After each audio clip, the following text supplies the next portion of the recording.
Ce que vous venez à peine de voir, c'est l'erreur à ne surtout pas commettre. On ne sépare jamais un dénominateur où il y a seulement que des sommes ou encore de la soustraction. Ce n'est pas possible, ce n'est pas faisable en mathématiques. Alors voyons comment on résout cette limite. On a la limite lorsque x tend vers plus l'infini de exponentielle x sur x puissance n plus ln de x. Ici, la première remarque, c'est qu'il y a une compétition des fonctions. La fonction exponentielle x qui croît, la fonction x puissance n aussi qui croît. Alors, il faut chercher à comparer ces deux fonctions-là. D'où il faut faire référence à la notion des croissances comparées de fonctions. Et là-bas, on a des limites de référence. Ces limites de référence-là mettent ensemble la fonction ln et la fonction x puissance n et la fonction ln et la fonction exponentielle. Et c'est encore plus facile. Donc, le plus souvent, ce genre de limite doit facilement, soit directement faire penser à la croissance comparée des limites. Alors, voyons comment faire cette limite ou encore comment la résoudre. Ça nous donne la limite lorsque x tend vers plus l'infini de exponentielle x. Ici, qu'est-ce qu'il va faire?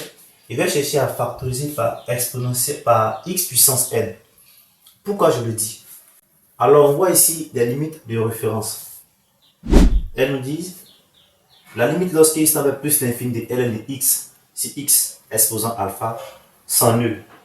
La deuxième nous dit que exponentielle x sur x puissance n tend vers plus l'infini. Et la dernière nous dit que la limite lorsque x tend vers plus l'infini de ln de x sur exponentielle x s'annule. Alors, celle qui va beaucoup nous intéresser ici, c'est celle du milieu. Pourquoi? Parce qu'on a une fonction exponentielle en haut et une fonction puissance x exponent n en bas. Et donc ici, je vais factoriser par x puissance n. Qu'est-ce qu'on aura? On aura x puissance n, 1, ici, plus ln de x sur x puissance n. Lorsque je développe, j'obtiens également cette fonction. Et ici, on peut maintenant séparer, car il y a un produit de fonctions. Cette quantité-là, multipliée par cette quantité-là. Donc, on aura la limite lorsque x tend vers plus l'infini de exponentielle x sur x puissance n multiplié par 1 sur 1 plus ln de x sur x puissance n. Et ça aboutit au résultat. Comme on ne connaît pas d'abord le résultat, on va d'abord chercher à avoir la limite des références. Il dit que la limite lorsque x tend vers plus l'infini de exponentielle x sur x puissance n donne plus l'infini. La limite lorsque x tend vers plus l'infini de cette quantité-là, ln de x sur x puissance n, cette limite-là s'annule. Donc finalement, qu'est-ce qu'on aura?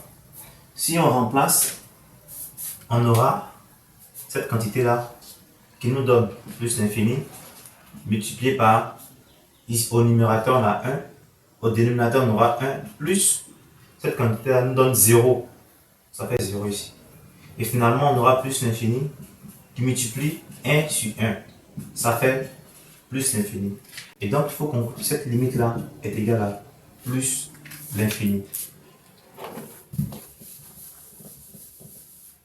Cette limite-là nous donne plus l'infini.